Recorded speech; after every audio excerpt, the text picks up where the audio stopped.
right, welcome to another episode of Tuesdays with Audie, and I am your host, Audie. So we are approaching the end of another academic year, and we all know what that means for those seniors in high school. They're about to graduate. Now they always say congratulations. Work so hard, forgot how to vacation. They ain't never had the dedication. Yeah, I skipped some steps just now, but you'll understand what's going on. For those students who are about to graduate high school, congratulations. But even leading up to that day, before you pull up those apple ciders, before leading up to that day, we all know that there is a lot of pressures for them to apply to a college or a university. Now, for a lot of the applicants that are about to apply to college, they are likely going to be first generation college students or even potentially first generation college graduates. Now, a lot of families that have migrated over the years, they find themselves in a new country. So therefore, those students or their offsprings are going to be doing something that's totally different from what their family lineage has been. Seeing that they are going to be first generation college students, they will experience a lot of struggles in order for them to meet this goal. Some of the struggles include not having the financial support or even having the finances in order for them to do so, not having the support socially or emotionally in order for them to get through this particular venture. If they have to leave the home and go to a different state, city, or country, then they are likely going to feel the guilt of leaving their family behind and even having the struggle of fitting in on a campus. So with today's topic, we are just going to look at one of those particular aspects of the struggles, which is the financial struggle that most first generation college students are going to deal with. Now, if you are a first generation college student, it is likely that your parents did not plan for you to go to college, so therefore they did not open a bank account or put a fund in place that they could watch grow over the years for them to make sure that you can go ahead and apply and be successful in a particular college or university. So the first struggle on the finances I would like to look at is the process of applying to college. Now, we all know that the application forms are coming from left, right, and center. However, seeing that your parents did not plan financially for you to actually attend college, you are likely going to find yourself not having the funds to submit that college application. Now, if you are someone who's very well aware of some of the struggles that are happening inside your house, for myself, it's like, yeah, it would be nice to apply to college. However, the same money that it will take for you to submit this application, it could be used for so much more good to help the entire family than it would be to help an individual to just submit an application and hoping that they get accepted to this particular college they apply to. And even if you have multiple colleges you can apply to, it's likely that your family don't have enough money to submit to all of those colleges. So even if you manage to get one, you have to choose the one that is likely going to work out to your benefit so that you can get accepted in that particular institution. But then it's like going to college is like being the first person in your family to get a driver's license. Like, everybody has been doing so well without it. They're trying to figure out, like, why do you need it if we've been doing so good without this driver's license or this degree in the first place. There are going to be some parents, even though they can afford to pay for the application, they're going to feel as though, okay, well, why do you need to go to college when I did so well without a college degree? So what makes you so special that you feel as though I need to put my money and spend on this particular application so that you can go to college? Now, let's just say you manage to get that money and submit your application and you are accepted. Then that leads us to the second problem on the list.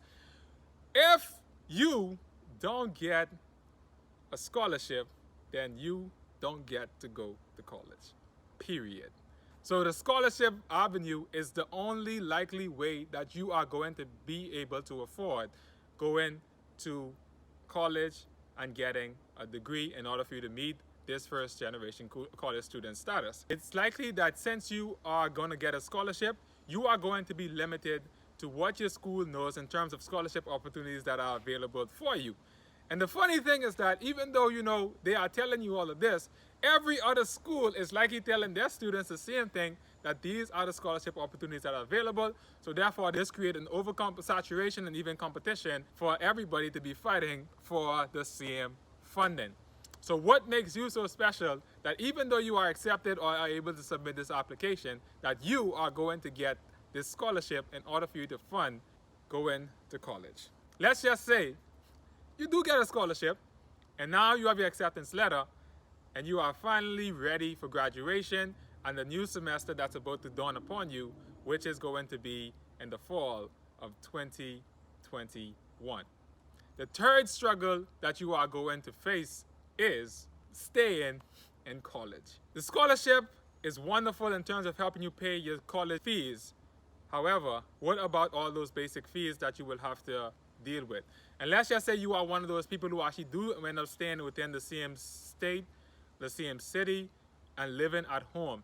Now that you're an adult, you are expected to help around the house financially. And seeing that you are taking on going to school, now that you have to help out financially, you have to go ahead and find a job to help your parents get through whatever it is that they are doing.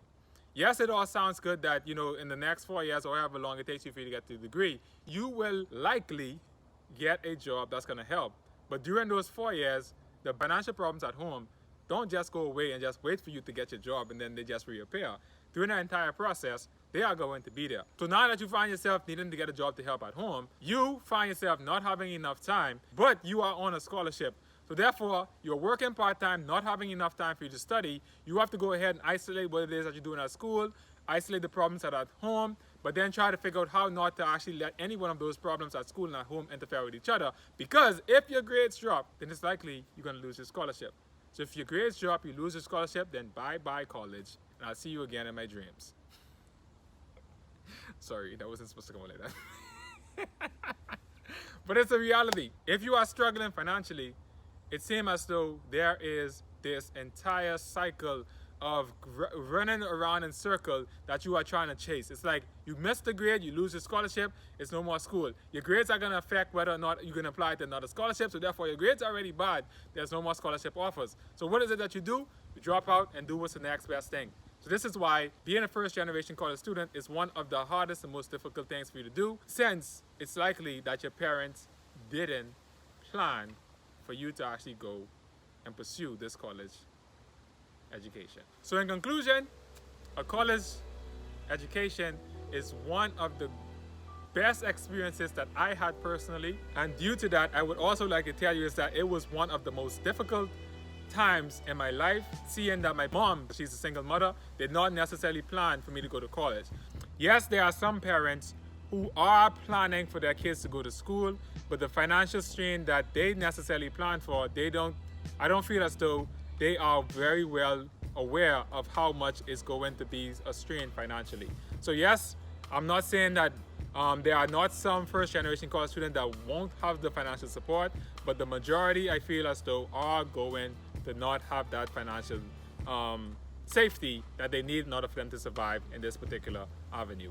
So the financial struggles that I had whilst going through this entire process felt as though I needed to kind of keep my mind compartmentalized from what was happening at school and what was happening at home. If I could find some way or somehow to help out at home, then how is it that I can create some floor or some safety net at school so that I can hit a target grade in that first semester, so in case something goes wrong and one semester is not as good as I expect it to be, then I have this safety net in terms of my grade for me to fall back on so that I don't lose my scholarship. But in addition to that, still have to work a job or two, maybe even 3, to help out with the bills at home, because now that you're an adult, you have to go ahead and assist your parents or assist with the overall financial well-being of what is happening at home. Because, scholarships, they help, but they don't feed you most of the time. So you still got to feed yourself. You still got to take care of buying your clothes, because if you end up in a different state or different city or different country, that the weather is different, you have to go ahead and purchase those things that you need in order for you to go ahead and be comfortable within that particular environment. Food is the basic need that we all have to get, so you can't be just skipping meals. Yes, noodles and everything else, they are wonderful and we could survive on them, and they do meet the fact that you can get fed, but in the long term, we all know that there are going to be effects of eating noodles every single day. Not saying that you can't do it, you could. Then again, at what health cost are you going to do this?